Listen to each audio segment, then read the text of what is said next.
अगर किसी को साफ कह दिया जाए कि दिल में उसके लिए कोई जगह नहीं है, लेकिन फिर भी रिश्ता आगे बढ़ता जाए, तो क्या वो हाँ सच होती है या मजबूरी? कहानी एक ऐसे मोड़ पर खड़ी है जहां शब्द और भावनाएं एक दूसरे के खिलाफ खड़े दिखाई देते हैं।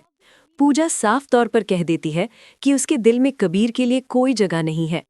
उसके शब्द कठोर जरूर हैं, लेकिन उनमें एक सच्चाई छुपी है जिसे वो छुपाना नहीं चाहती।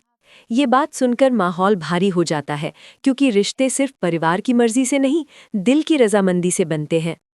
लेकिन उसी समय ये भी कहा जाता है कि अगर पूजा ने रस्म निभा दी तो इसका मतलब उसकी हाँ है।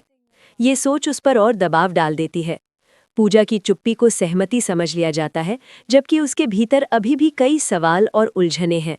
वो एक तरफ परिवार की उम्मीदों से बंधी है और दूसरी तरफ अपने दिल की सच्चाई से। इसी बीच एक और दावा सामने आता है कि पूजा के दिल में कोई और है। ये आरोप माहौल को और तनावपूर्ण बना देता है। वो व्यक्ति मौका मांगता है कि वो साबित कर देगा कि पूजा की खामोशी की वजह सिर्फ झिझक नहीं, बल्कि किसी और के लिए छुपे एहसास है।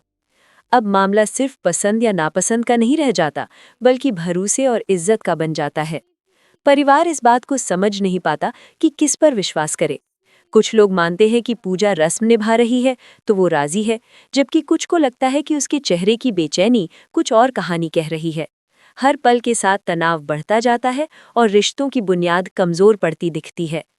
पूजा खुद को दो राहों के बीच खड़ी पाती है।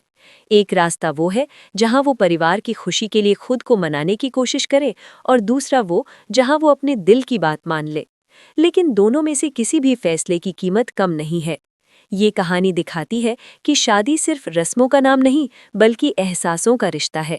अगर दिल राजी ना हो तो हर हाँ अधूरी रह जाती है। अब देखना यह है कि पूजा की खामोशी सच में सहमति बनेगी या किसी छुपे हुए प्यार का सच सबके सामने आएगा। अगर आपको ऐसे इमोशनल और रिश्तों के उलझाव से भरे ड्रामा पसंद है, तो हमारे चैनल को अभी सब्सक्राइब करें ताकि हर नया अपडेट सबसे पहले आप तक पहुंचे।